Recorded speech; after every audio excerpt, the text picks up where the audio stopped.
All right, so go ahead, crew. The time has come. The time has come. The time has come. I know it looks pretty funny. I got this microphone right here on my shades, but don't pay attention to that. Okay. The time has come for the Cigar Head TV top 10 Graycliff tier cigars of 2024. When I say Graycliff, I mean the worst cigars of 2024 that I've smoked. Now, disclaimer: this video isn't to step on any toes or start a riot, whatever. Well, ain't nobody gonna really care about this anyway, but that's neither here nor there. This is just my list and my opinion and my experience of 2024 with these cigars. It wasn't the best.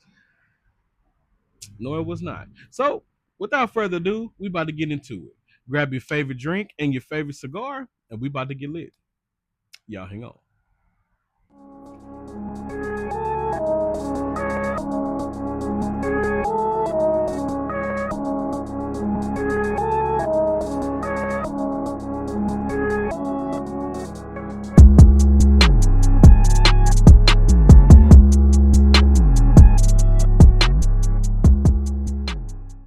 What's going down, Cigar Head crew? It's your man, Cigar Head Fred, and we are back again with another episode of Cigar Head TV.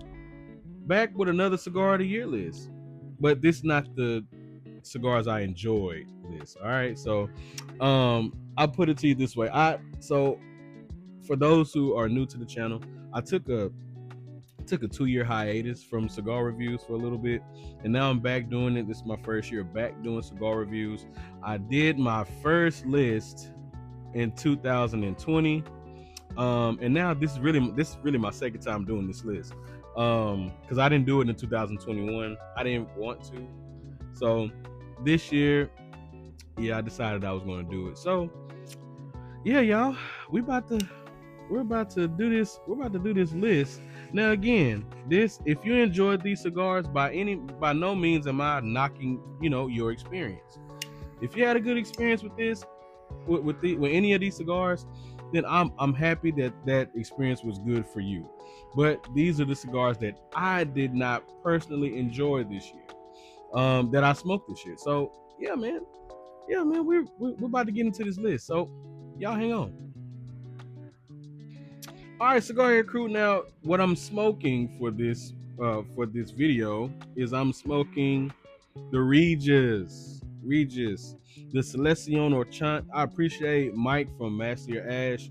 I appreciate my brother for putting me onto this cigar, because I for sure grabbed some of these bad boys. This is the Fat Perfecto. Really fantastic cigar. Good cigar.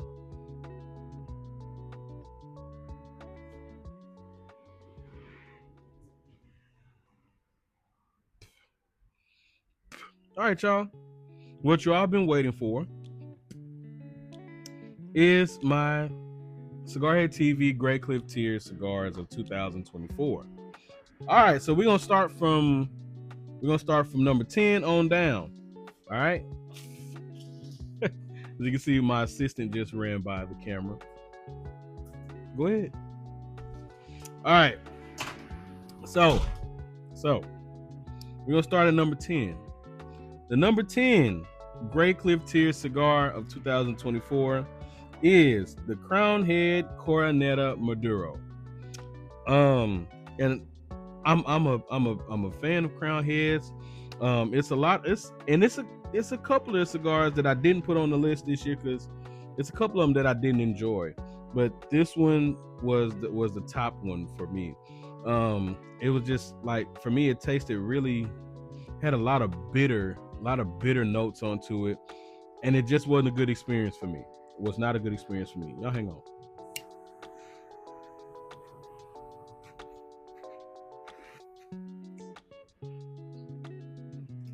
All right, so let's continue.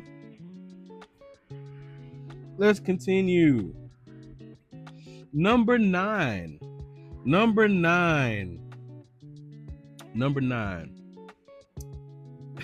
is the Rocky Patel Flor de San Andres. If you go back through my shorts, and you'll see what I did with that cigar. And a good friend sent it to me.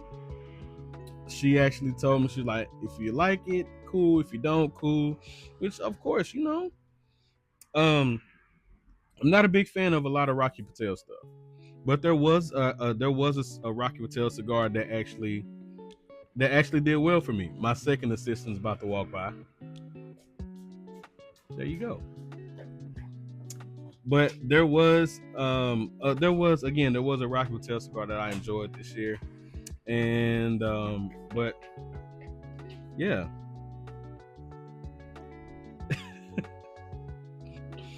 All right, yes, the Rocky Patel Florida San Andreas is number 9. Number 8 is the Room 101 DaRuMa or DaRuMa 2023. That cigar tasted like spray paint, super chemical. It's like super duper chemical taste on that cigar, super bitter. When I lit it up, it had a couple of good flavors on there. I don't remember, but I know it didn't start off as bad as it got throughout the cigar. And that's another cigar. If you look through my shorts, you can see exactly what I did with that cigar as well. That was not a good cigar. Not a good cigar. Y'all hang on. All right, Cigar Crew, we are back. Now, we're going to continue on down this list. We're going to number 7. And number 7, I said number 7. Number 7 is the Room 101 Namakubi 2024. All right, so this cigar, when I reviewed this cigar, I kind of went into it with high expectations. With high hopes that this cigar was going to be good. But it wasn't. It wasn't a good cigar for me. For me, it was not a good cigar. I didn't enjoy that experience. I did review that cigar, so if you go check it out, let me know what you think. Let me know what you think about this experience with that cigar. So let me know, because it wasn't good for me. All right, number 6 was the Crux D Connoisseur. Now, all right. Now, knowing me, I have to give my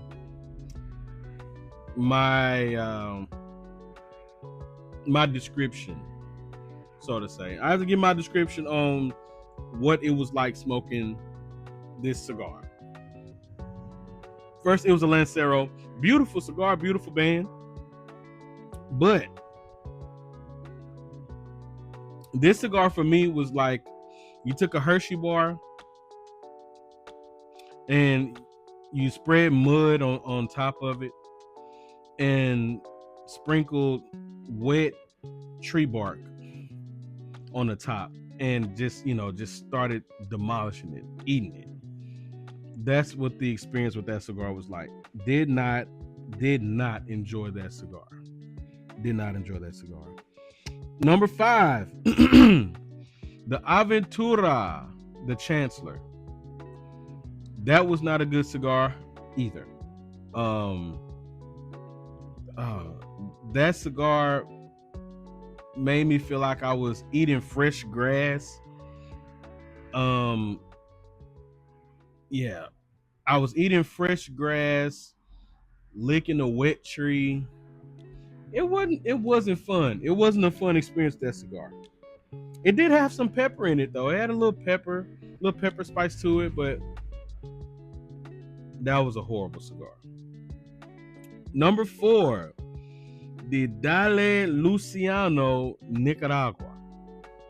That was probably one of the most bland and boring and downright nasty cigars for me. It started off super bland. Actually, it was super bland. Probably through about the middle of the second third. Then after that, it just got straight earthy. super earthy, super like it was like I put a bunch of soil in my hand and I just ate that soil. That's exactly how earthy that cigar was for me. Number three is the Placencia Cosecha 151 in Robusto. It was the Robusto. They called the Robusto de la Música. I did not like that cigar at all. That cigar was horrible from start to. I didn't even finish it, and like I did a short review on that. If you haven't seen it, go check it out. I did a short review on that cigar, and I had to toss it. I had to toss it. I think I've tossed all these cigars. I've tossed. Yeah, I've tossed them. I did not enjoy that cigar at all. That was not a good cigar. Number two is the Dunbar and Tobacco and Trust Micadita Black Papa Saka. That I tossed that. Listen, I know we got a lot of Dunbar and Tobacco fanboys. I get it. I'm a fan of Dunbar and Tobacco too. But the Papa Saka for me, bro, was absolutely horrible. Listen, you take a piece of brick, put mud, mix it with a little cement, sprinkle some pepper on it, put a couple of pieces of chocolate on it. That's exact, and just try to bite it. You're gonna break some teeth, but because you're biting brick. But you know, that's the experience. That's the experience that I had with that cigar. That wasn't fun, man. That was not fun. And a lot of people say, man, try the Saka Khan. I am going to try the Saka Khan. I do have one. Shout out to my brother Steven. I do have a Saka Khan. I will be smoking that cigar soon. But the Papa Saka, that ain't it, bro. That ain't it. And number one. Now, let me talk to y'all real quick. And shout out to my brother Matthew Ash, because he sent me this cigar. And I was, I watched his review on it, and I was like, man, all right, that sounds interesting. Sound like an interesting cigar to smoke for me. So I was like, you know what? Let me smoke it. I'm gonna do a short review on it. Let me smoke it and see what my experience is with it. First of all, it has Kentucky Fire Cured tobacco mixed with Turkish tobacco. And it's some others added into that blend. It's a lot of stuff in that cigar. I don't mind Kentucky Fire Cured, but that mixed with the Turkish, oh my god! And the best way I could put it was I put 10-day-old draws mixed with coffee, mixed with 2-week-old sweaty socks, and you just let that sit for a few days and then drink it. That's how it tasted. That's how it wasn't a good experience with that cigar, man. So the number one Graycliff tier cigar of the year is the Luciano Dal Istanbul. That is the cigar that made my top worst cigar of the year list. Yeah. Now, for those who enjoyed these cigars, any of the cigars that I named, I'm not knocking your experience. That's just my experience with these cigars. Yeah. So that's my list, man. That's my list. Y'all let me know what have been your worst cigars of the year, and let me know. It does not matter. It's not going to hurt my feelings. If I like a cigar and that end up being your shitty cigar, it don't matter, man. We're in the world of cigars, and it's everybody's opinion and what they think. That's what makes this community so great. Okay? So, y'all do me a favor. Give this video a like, comment, subscribe to the channel. Hit that notification button so you know when the next video drops. And I'll see y'all in the next one. Now, the next video that's going to come out, I might have on the same thing. Might be a different location, but it is going to be my top cigars of the year. My top cigars of the year. I'm not going to let you know how many cigars it is just yet. You'll see it. But yeah, man. So y'all remember, stay lit, stay humble, stay smoky, and I'll see y'all in the next one. Peace.